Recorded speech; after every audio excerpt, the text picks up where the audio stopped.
자, 그리고 평양 지역 최고인민회의 대의원들 이렇게 보시면은 평양 직할시 대의원들이 좀 이렇게 있고, 그 낙랑구역, 대동강구역, 대성구역, 동대원, 만경대, 모란봉, 보통강, 사동, 삼석, 서성, 선교, 순안, 역포, 용성, 은정, 중구역, 그리고 평촌, 형제산, 그다음에 강남군, 강동군. 그러니까 17개 구역과 이제 2개 군으로 이제 평양 직할시가 편성이 되어 있는데, 평양 직할시 대의원이 이렇게 19번 김현실, 40번 리주은, 이제 이런 식으로 지금 몇 명이 이렇게 있다고 합니다. 그러니까 이름 앞에 1년 번호는 평양 전체 최고인민회의의 이제 그 선거구 번호인데, 뭐 19번 선거구, 평양 직할시 19번 선거구에 이제 김현실 대의원이 있는 것이죠.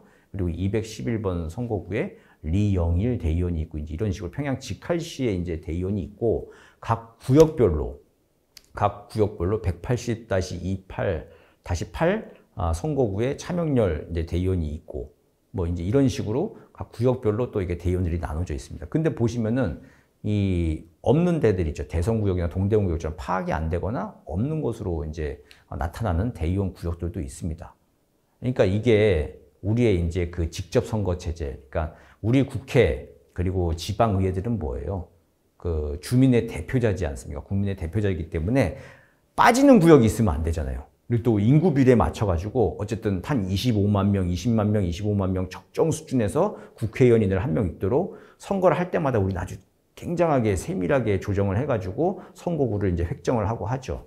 근데 이제 북한에서는 그러지는 않는 모양이에요. 인민의 대표자라고 하는 나기보다도 이제 각 구역, 인민의 대표자는 반드시 각 구역마다 한 명, 두 명이나 나와야 될 건데, 인구비를 해서라도. 근데 그렇지 않고 파악이 안 되거나 없는 것으로 있는 것으로 봤을 때는 어쨌든 평양 지역 전체를 이제 대표해서, 그리고 또 당이 정한 것들을 좀 이게 절차적으로 추인하는 통법부로서의 기능이 최고인민회의의 지금 성격이 훨씬 더 강하기 때문에 어쨌든 좀 형식적인 측면에서 이제 대의원들을 좀 이렇게 뽑고 지금 현재 리스트가 좀 나와 있는 게 아닌가 추정을 해봅니다. 그런데 아까 말씀드린 대로 이 대의원이라고 하는 사람들도 아무나 대의원 하는 건 아니지 않겠습니까? 그러다 보니까 나중에 혹시라도 이제 평양과 교류 협력이 있거나 평양의 어떤 문제를 이제 파악하고 해결하고 할 때, 그때 이 대의원들도 그냥 가만히 있는 사람들은 아니고 지역에서 나름대로 영향력을 행사하는 사람들로 이제 우리가 추정을 해볼 수 있겠죠. 그랬을 때 이제 포괄적으로 넓은 의미의 우리 엘리트로 놓고 이 평양 지역 최고인민회의 대의원들도 이런 사람들이 있다라고 좀 볼 수는 있겠죠. 만약에 나중에 혹시 뭐 서울 평양 교류가 됐을 때 서울시 의회 의원들이 이제 자기 지역구와 비슷한 위치와 수준에 있는 어느 구역을 정해가지고 거기 대의원을 만나겠다라고 하는 거, 뭐 이제 시도는 해볼 수 있겠습니다만은 카운터파트가 없을 수도 있어요. 그리고 그 대의원을 만난다라고 하는 게 뭐 어쨌든 좀 그 교류 협력을 확대하는 데 있어서도 의미는 있겠지만, 실질적인 뭔가 프로젝트를 진행하고 할 때는 과연 실효성이 있을까? 그건 아직 의문의 여지가 많습니다. 오히려 이제 평양시 당과 이야기하는 게 실질적인 교류 협력에 있어서는 뭔가 사업을 벌이게 된다면은 이제 이게 훨씬 더 직결되는, 문제를 풀어나갈 수 있는 키를 가진 곳은 평양시 당과, 그리고 당과 붙어 있는 평양시 민의위원회겠다. 이제 이런 생각을 좀 해보게 됩니다. 자, 이렇게 기본적인 당 정의 내용을 좀 살펴봤는데, 오늘 지명관계상 사회주의 애국청년동맹, 조선직업총동맹, 조선농업근로자동맹, 조선사회주의 여성동맹의 평양시 조직을 다 정리해서 말씀드리진 못했습니다. 시간 관계상. 근데 여기 엄청나게 많은 조직들이 있습니다. 그러니까 정부의 자료들 살펴보면은 엄청나게 많은 조직과 그 관련된 엘리트들이 있습니다. 이 사람들도 뭐냐면은 평양 인민들의 일반적인 생활들, 일상생활들에 상당히 침투해가지고 영향력을 행사하고 있는 사람들입니다. 이 사람들도 쭉 많기 때문에 만약에 우리가 평양시와 뭔가 나중에 그 통일 과정이나 뭐 남북교류가 심화돼가지고 뭐 이런 일들을 할 일이 있다라고 치면 직업별로, 직능별로, 기능별로 봤을 때는 여기 오늘은 다 설명드리지 못한 이 사회주의 애국청년동맹, 조선직업총동맹, 농업근로자동맹, 사회주의 여성동맹, 이런 곳에 이제 관계자들과 접촉을 하는 것도 어쩌면은 이제 효율적인 이제 카운터파트 선별 방법이 될 수 있겠습니다. 그래서 평양 엘리트들의 내용을 조금 더 살펴보면은 북한 체제 특성상 당을 중심으로 해서 정치 엘리트가 압도적인 우위를 보고 있는 건 우리가 한 번 더 확인을 했습니다. 그런데 이렇게 상층부에 엘리트 몇 명만 있고 끝나는 게 아니라 하층부에 평양과 관련돼 가지고 상하수도, 수도, 뭐 그리고 또 수도, 그리고 또 전철, 철도 관련돼 가지고 굉장히 많은 조직과 기관이 있는 것으로 우리가 파악을 좀 할 수가 있습니다.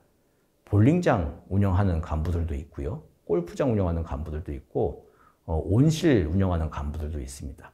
공원에 굉장히 좀 중요한 곳들이기 때문에 정치 선전 면에서 평양이라고 하는 도시가 이제 극장국가 평양, 북한에서 극장도시 평양을 운영하는데 여러 이제 그 선전물과 체제, 그 건축물들 이런 거 중요하기 때문에 그거에 관련된 조직과 인력들도 상당 부분 굉장히 많은 거를 실제 확인해 볼 수가 있습니다.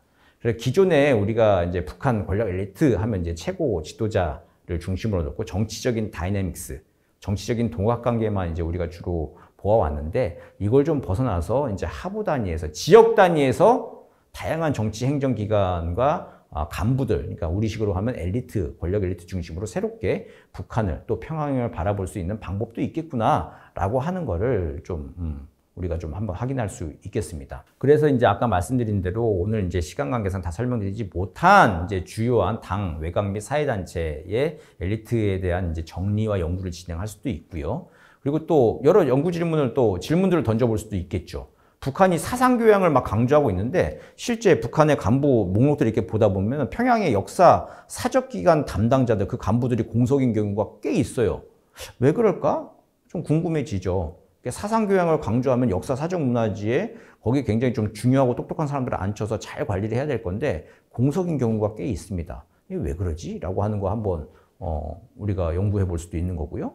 그리고 이제 어떤 특정 기간 딱 정해놓고 그 해당 기간에 과거에 누가 담당했고 지금은 누가 하고 있고 이제 이런 것들 변천사를 쭉 정리하다 보면은 그러면 이 사람이 이걸 맡은 다음에 당의 다른 주요 보직으로 갔더라.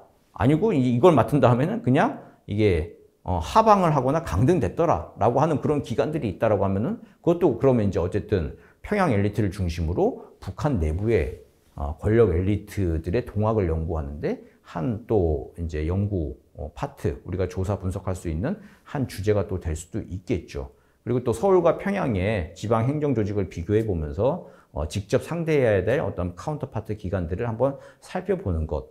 이게 뭐 지금은 이제 남북 관계가 좀 끊겨 있긴 합니다만 혹시 나중에 뭐 서울 평양 교류들이 이제 확대된다면은 그때 이제 평양의 지방 행정에 맞춰 가지고 우리가 뭘 할 건가라고 하는데 이제 연구하는 이제 기초 자료로 추가 연구로 또 계속 또 우리가 해볼 수 있는 거겠죠.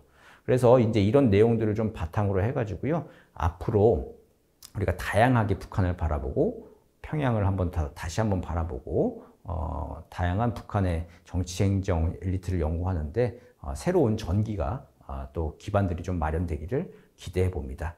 이것으로 오늘 말씀 마치도록 하겠습니다. 감사합니다.